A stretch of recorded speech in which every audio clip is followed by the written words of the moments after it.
back here again with the second part of our half guard concept.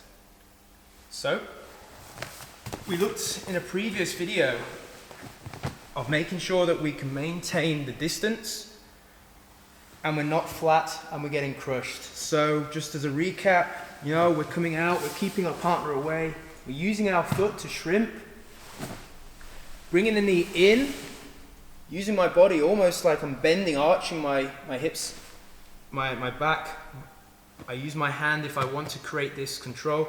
A lot of times, don't forget, it's very dependent on what my opponent wants to do. If my opponent in this case wants to stay quite low, I can always bring my leg up and attack this arm, for instance. A lot of people, he might want to retract his body and come back and start to play a different style of passing. So really dependent on what's going to happen with our partner is going to be our reaction. But a lot of people are going to recognize, and even it doesn't take a seasoned black belt or anything to understand, like if he wants to drive forward with my knee and my arm here, he's not going to get anywhere. So the chances of him driving forward in an act of stupidity is probably going to mean he's getting nowhere. He's going to realize nothing's happening, so maybe I should back out a little bit and maybe try to reevaluate what's going on. Okay, so dependent on what happens, if our partner's low down, there are some attacks, but we're going to go under the kind of assumption that our partner is going to back up a little bit, or at the very least we're back in the fight and they're going to re-engage, they're going to, re-establish something different by backing out and going again. So if I'm in this position and I want to continue playing the half guard, one of my favorite options is to actually play the half guard, but another option could well be to retract completely. And you can see how by him backing out and me creating that space, we've put ourselves into an open guard. So it's giving you some ideas, guys, of just what you can do, once you've established the distance. Some of you might not want to play a half guard, but you find yourself in half guard. And you need to establish something, some distance, get out and get control in. The other option, again, we could look for, which we alluded to in the last video, was bringing this leg through and coming into a full guard. So using that to establish your full guard, if that's your style, your game. Other option we spoke, like say, foot on the hip, bring your other foot back, establish new grips, and play from this scenario. We can also look to continue playing our half guard, which we're going to kind of look at now and establish the couple of types of half guards that I like to use and we teach here at the Academy. So, the first one is more of a distance based. You can see how I'm going to create this distance, I'm going to come out, and I want to keep my weight far away. So it forces my partner to stay back and very difficult. The way I'm going to do this is, let us change the angle, is when I've already established my push out and I've come through, back a little bit, sorry, and I've already established my position of, actually I'm safe now, is I'm going to link my feet together in a way that my bottom foot comes over and almost like interlaces on the top of my foot. So I've got like the old thigh master here. This is very tight on my opponent, so if my opponent wants to drive forward now, actually by driving forward, tightens up that grip on my feet. If I do it the other way, it's not as effective because it's going to pop. You see that pressure on that knee makes that foot pop. But here, if he puts the pressure down in that knee, it consolidates with this bottom foot. So it's very tough for him to kind of break this. And again, if my hips are extended, I'm squeezing my glutes together, I'm keeping away, this is a great opportunity for maybe to establish some distance, some breathing room to then get to the next phase. Again, maybe even by turning my body down, it starts to put a lot of pressure through my partner, forces them to turn and go over.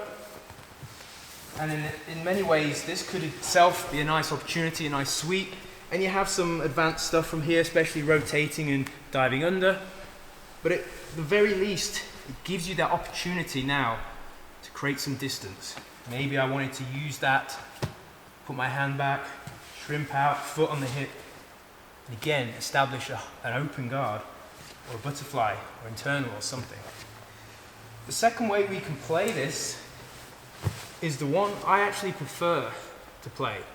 And whilst this is great and can keep my partner away and set up other stuff, I always feel a little bit restricted in terms of my attacks. I don't feel I can get the greatest attack unless I use this to kind of come up, kick through, or hips through and start manipulating my partner. The one that I like to kind of do is once I've established this, which I'll absolutely use this to establish some distance, is actually encourage my partner to now come back into me a bit by bringing this knee through. So you can see how I did that. So I released the foot, the foot grip, the foot sort of interlace, bringing this foot up and putting the knee sort of shoulder, chest area. So if my partner here wants to drive into me, my foot is going to step on the outside here. And I'm going to use this knee and the shin part here, so as he drives into me, I've created a nice frame, okay? My partner can obviously start to weave the arm through, or they can maybe try to come around and get rid of this and do things to it. I'm going to expect they're going to do that. My second grip is not to stay too far away, but actually come in a bit. And I'm looking to put my elbow on the inside of my knee. So if my partner in this position is stronger than me and just pushes that knee down, he can essentially smash me down. So if I'm not strong enough right now, especially if I'm just beginning with this guard, I want to consolidate by bringing my elbow in to the inside of my knee. And if I almost like create a frame here and he tries to put this down, it's a lot harder because I'm using my core and the elbow to consolidate. At this point, control here on the arm and the shoulder is paramount because, again, this is me starting my attacks. And the final thing with this, with my knee here, is I don't want to have it lazy. I want to actually bring my knee up off the ground and kind of stop that knee coming through. So if he wants to like step over in this position, very easy. But if this knee comes up and he wants to kind of step through it, he has to almost go round it. And if he goes round it, I can always push it back as before, but keeping my knee there. So very difficult guard for him to actually get through. And you can see how now I can start to take the collar, I can start to take the wrist. I can keep this grip here. If I want to, I can use to set up loop chokes.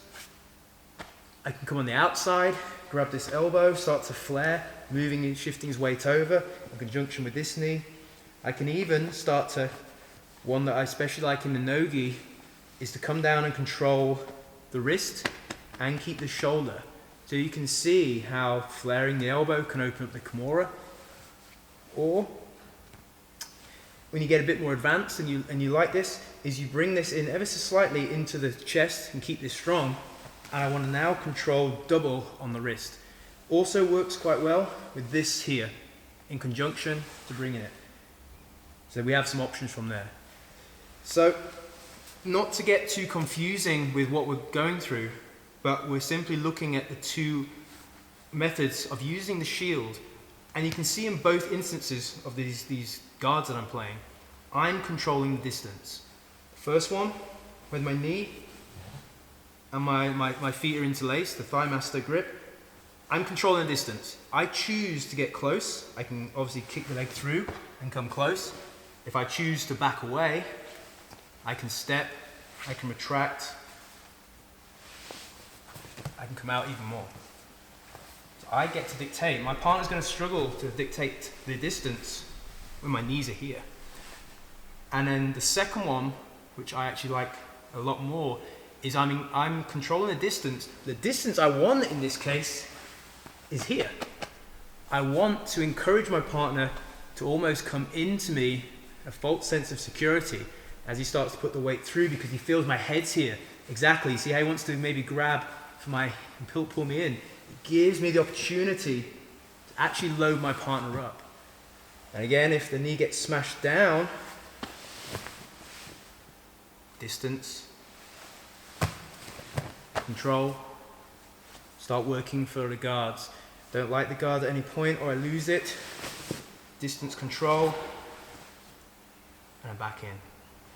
So I hope these 2 videos we've looked at, I've added, brought you some value playing with the half guard. You find a lot of people get stuck in this half guard. They don't know what to do. They have some big guy or some small guy, whoever, just laying on top of them. And they're trying dear life just to hold on to that leg with their legs. But nothing's really happening. So next time you're playing with your half guard, try to get some distance control, making sure we're not flat on our backs. We're on our side. We're controlling the distance. We're keeping our hips free.